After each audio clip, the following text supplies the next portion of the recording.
আসসালামু আলাইকুম everyone, sure job শাকলিগো কম্পিউটার ট্রেনিং সেন্টার টাঙ্গাইলের পক্ষ থেকে আপনাদেরকে আরও একটি ম্যাথ টিউটোরিয়ালে আপনাদেরকে স্বাগত জানাচ্ছি।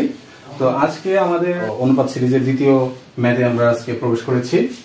তো আমরা প্রশ্নে একটু তাকাই। প্রশ্নে দেওয়া আছে যে তামা, দস্তা ও রূপা মিশিয়ে এক রকমের গহনা তৈরি করা হলো। ওই গহনায় তামা ও দস্তার অনুপাত 1:2 এবং দস্তা ও রূপার অনুপাত 3:5।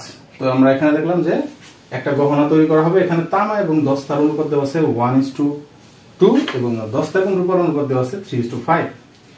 আচ্ছা, এবং কি বলছে, প্রশ্ন বলছে যে 19 গ্রাম ওজনের গহনায় কত গ্রাম রূপা আছে, রূপার পরিমাণটা বের করতে বলছে। আচ্ছা, তো আমাদের যে প্রদত্ত অনুপাত এখানে আছে সেই অনুপাতগুলো আমরা বসাতে পারি। তো অনুপাতগুলো আমরা লিখলাম যে তামা এবং দস্তা, তামা দস্তার অনুপাত কত, তামা দস্তার অনুপাত হচ্ছে 1:2, এটাই আমরা লিখলাম যে 1:2। এবং দস্তা এবং রূপার অনুপাত 3:5 লিখলাম, ঠিক আছে। কিন্তু এই লাইন এটা কিভাবে লিখলাম, তাই না? প্রশ্ন এই যে 6:10 এবং হচ্ছে 3:6, এটা কিভাবে হলো? আমরা এটা হচ্ছে দ পদ্ধতিতে করব, ঠিক আছে। তো এখানে দেখেন, এখানে কি আছে 1:2, তাই না? এই যে তামা এবং দস্তার অনুপাত 1:2 এবং দস্তা এবং রূপার অনুপাত হচ্ছে কি 3:5, তাই না? তো এখানে কিভাবে আসলো?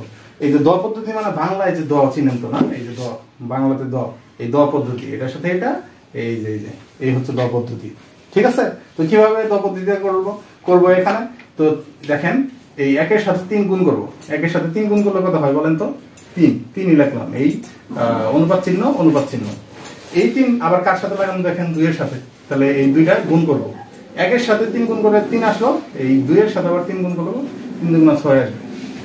সেম আবার এই যে দস্তা এবং রূপার যে অনুপাত সেটাও বের করবো 3:5। এইটাও দেখেন তো, এই 3টা লাগানো আছে কার সাথে? ওই যে 2-এর সাথে, তাই না? 3-এর সাথে 2 গুণ করলে কত হয়? 3 2 6। আর এই 5-এর সাথে 2 গুণ করলে কত হয়? 5 2 10, ঠিক আছে। তো এটা হচ্ছে কি, এটা তামা এবং দস্তার অনুপাত আসতেছে 3:6, আর হচ্ছে দস্তা এবং রূপার অনুপাত আসতেছে হচ্ছে 6:10। এইভাবেই আসলে দ পদ্ধতিতে আমরা বের করে ফেলতে পারি খুব ইজি, ঠিক আছে। তো এখান থেকে আমরা এখন তামা লিখলাম, এই দস্তা লিখলাম, এই দস্তা আবার আছে 2টা লিখবো না আমরা, দস্তা হচ্ছে সবসময় একটাই লিখবো, কমন যেটা সেটা একবারই লিখবো, দস্তা একটাই দস্তা, তারপরে রূপা লিখলাম। তো ফাইনালি এখানে যেটা আসলো আর কি, এই তামার জায়গায় আসলো হচ্ছে 3, এই দস্তার জায়গায় আসছে হচ্ছে 6। হ্যাঁ, আচ্ছা, আবার এখানেও দেখেন যে দস্তার জায়গায় আসছে 6 এবং রূপার জায়গায় আসছে 10, সেটা লিখছি যে দস্তার জায়গায় 6, রূপার জায়গায় 10, ঠিক আছে। এই যে মাঝখানে এটা কমন, এখানেও দস্তা এখানেও দস্তা, 2টা দস্তা আমরা লিখে নাই, একটা লিখছি।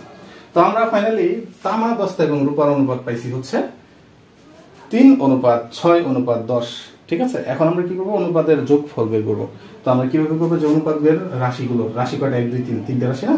অনুপাতের এই রাশি 3টার যোগফল বের করবো। 3 6 10 যোগ করলে কত আসে? 19।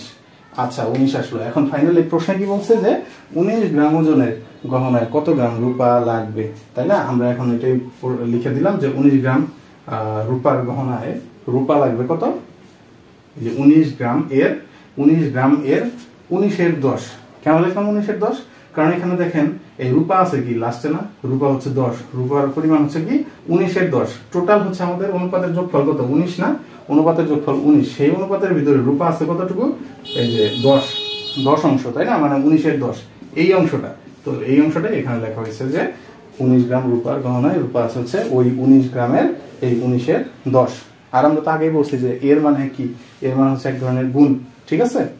এর মানে হচ্ছে এক ধরনের গুণ। সো এ থাকলে এই 19 কাটা যায়, কাটাকাটি গেলে আর কি থাকে? 10 থাকে, 10 গ্রাম। অর্থাৎ আমরা দেখলাম যে 19 গ্রাম রূপার গহনায় রূপা আছে হচ্ছে 10 গ্রাম, এটাই উত্তর।